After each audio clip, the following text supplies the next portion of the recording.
What triggers you? Whatever it is, it's the key to building trust very quickly. And that means this year could be a game changer for your company. But I have to warn you, we're about to get dangerously close to what powers this whole thing. I call it the third rail of visible authority.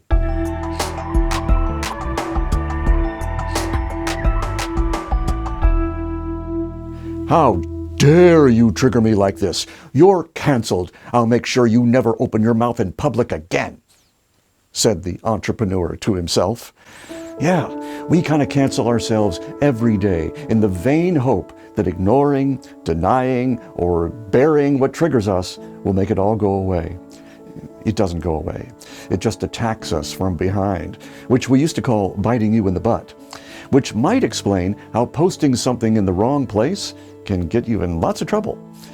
And yet, triggers can be the key to visible authority in your world. Here's how it works. Your reaction to your feeling about your world triggers you. If you can see this, you can see the part of yourself that's squeezing the life out of you. And there are three really important reasons you might want to become aware of this. One, anything that makes you crazy is all it takes to keep you from becoming a leader. So you don't share your insights. You don't help the people in need. You end up hiding your talents under a bushel, which in some cultures is considered a sin.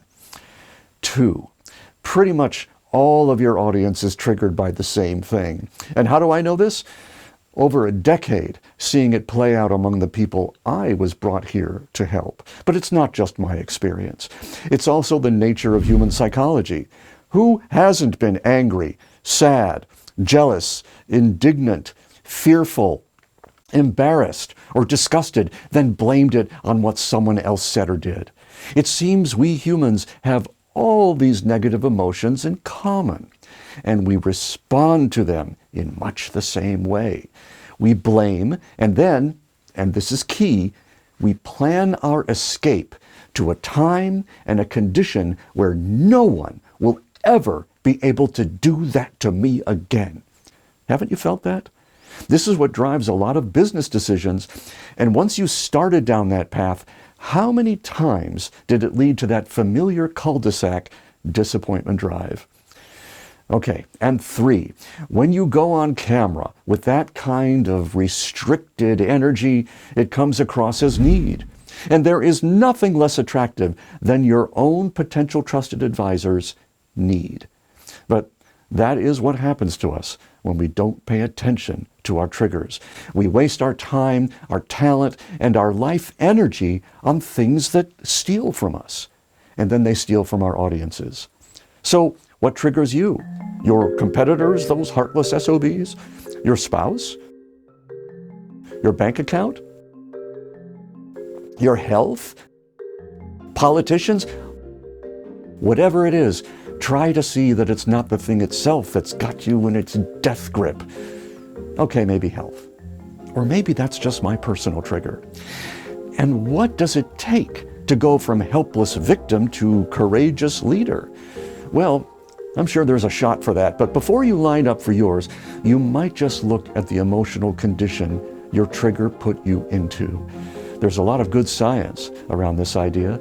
In the book, The Intimate Enemy, psychologist Dr. Ellen Dickstein and author Guy Finley, one of my heroes, lays this out in fascinating detail.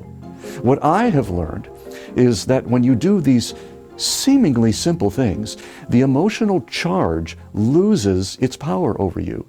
Here's one sort of embarrassing example. I used to have a wee bit of road rage. But chasing some jerk in a 2-ton hunk of machinery, hurtling down the road at 90 miles an hour, drunk on self-righteousness, is not a recipe for peace. So one day, while sitting in traffic on the highway, I became aware of this rage and decided to take Ellen and Guy's advice and just look at it. 10 minutes later, I was still sitting in traffic, but the rage was gone.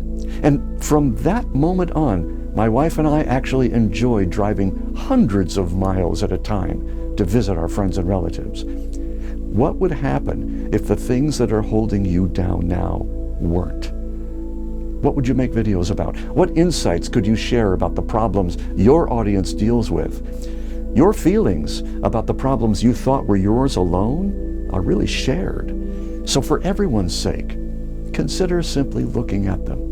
Watch as the charge dissipates, then wait a bit and just see what happens next. And now consider this. The more of these conditions you look at, the more insight you'll be able to bring to this hurting world. It's such a powerful way for a service provider to quickly lay the foundation for a platform that transforms service into visible authority.